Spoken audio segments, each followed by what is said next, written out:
It happened so quickly. One minute, I was grabbing a loaf of bread off the shelf, and the next, the cart was empty. I stood frozen for a second, scanning the aisles, thinking maybe my daughter had wandered a few steps ahead. But she wasn't there. I started calling her name, my voice trembling at the edges. Emily. Emily?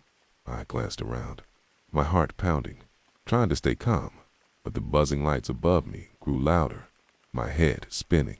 I tried not to panic, but panic had already set in. I moved down the aisles, calling louder now, my breath shallow. I passed a few shoppers, but no one had seen her. I stopped, gripping the edge of the shelf, willing myself to breathe. Think, I told myself. Think. She couldn't have gone far, but the minutes felt like hours. The grocery store, once familiar, now felt like a maze. Checked the toy aisle, the dairy section, even the bathrooms. My heart started racing. I could feel the stares of people around me. Could they tell? Could they see that I wasn't in control anymore? I tried calling her phone, just a small flicker of hope, but it went straight to voicemail. Emily, please pick up, I said, my voice barely a whisper. The voice on the other end seemed to calm, too normal when everything else was falling apart. And then I saw something. From the corner of my eye, I saw a small figure standing at the far end of the aisle. My heart leaped into my throat. Emily. I rushed toward her, but as I got closer, something was off. The child stood still, head lowered, facing the shelves.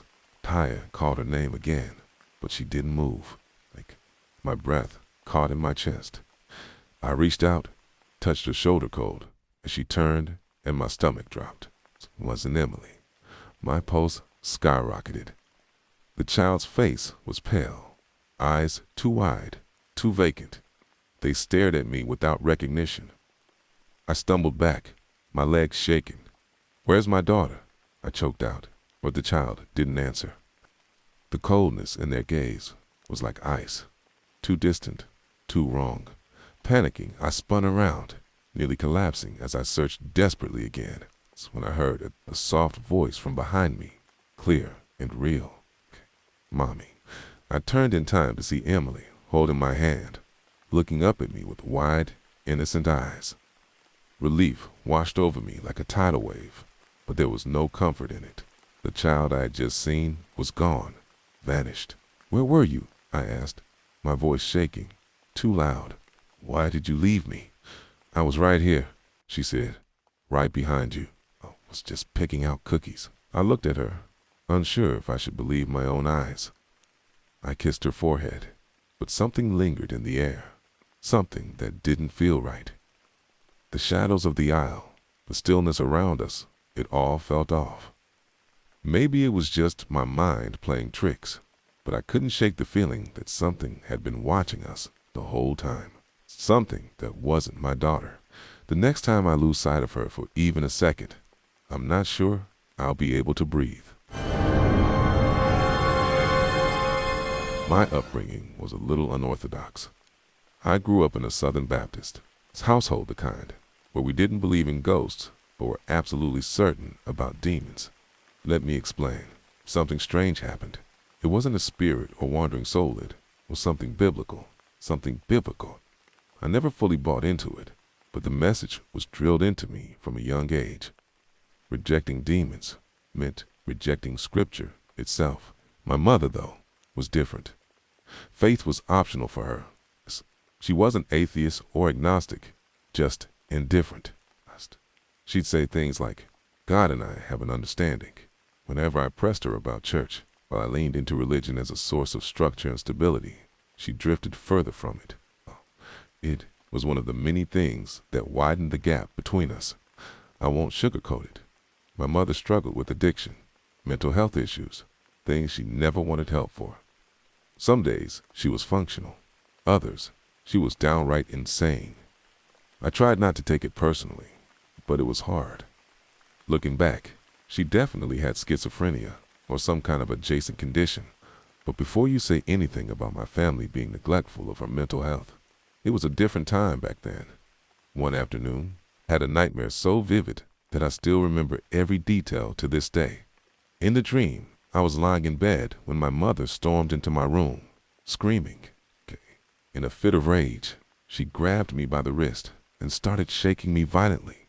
I woke up in a pool of sweat, my body still rigid with fear. But before I could shake off the dream, it happened again, except this time, I wasn't asleep. The door barged open, and there she was, just as she had been in my nightmare. The same expression, same unhinged anger, same words. It was like the dream had been some kind of prophecy. I barely managed to push her off and yell for her to stop. Meant, just like that, it was over. She left as suddenly as she had entered. When I confronted her the next morning, she had no memory of it. She seemed confused, even a little hurt that. I was so shaken. I told myself it was a coincidence, some bizarre overlap between my subconscious and her moods, but part of me wondered if it was something worse. A few weeks later, I heard her screaming from the backyard. It was a strange sound, not a panicked scream, or even a distressed one. Scream sounded excited.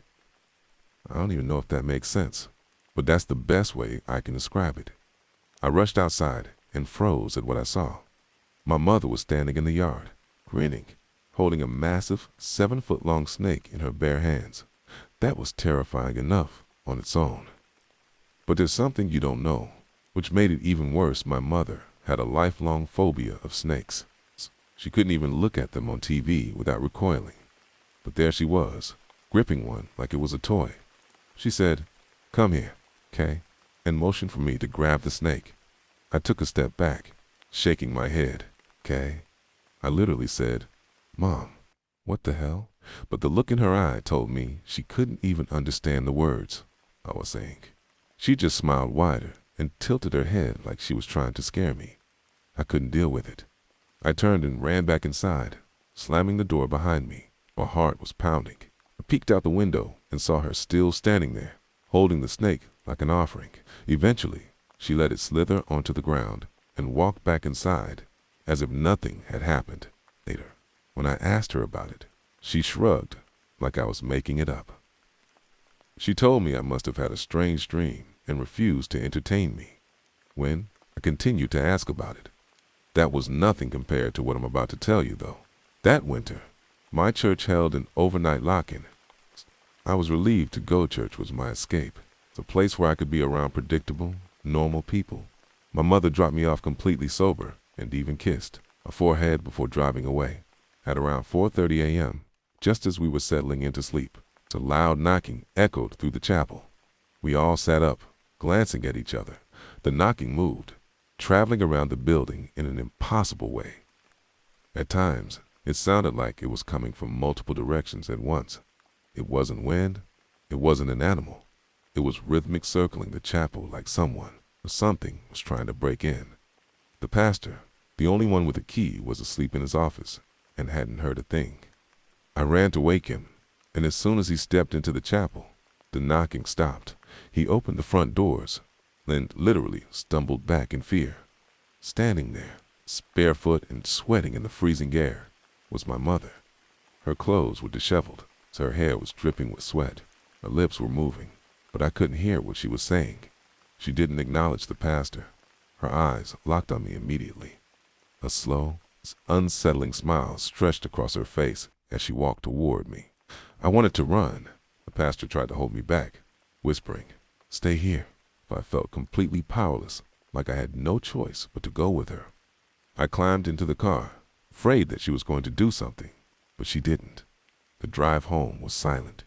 She didn't speak. She didn't explain. She didn't answer when I asked why she was there. When we got home, she stopped in the doorway and just stared at me. She stood there, silently watching as I walked to my room. I closed the door, locked it, and lay awake for hours, listening. In the morning, she was in the kitchen cooking breakfast. She was cheerful and clearly oblivious to what had happened the night before. She jumped back when she saw me. She was just about to pick me up from the church. I felt the blood drain from my face. She had no memory of knocking on the church doors, no memory of driving me home. It was freaky. So I expected someone, the pastor, a church elder, and one of the chaperones to say something about what had happened. But no one did. It was like they didn't know what to make of it. Or worse, they didn't want to. That's kind of the way people treated my mom back then. That was decades ago. She's gone now. But her memory is something that will never leave me, for better or for worse. I don't know if I believe in demons or the supernatural anymore, but I can't explain what happened. The logical explanation is that she was suffering from mental illness. It's maybe addiction, withdrawal, or maybe something else entirely. But the memory lapses. It's the eerie timing. It's the way she acted like a different person. Some nights, it still haunts me. I tell myself there's a rational answer for all of it, but even now, not sure I believe that.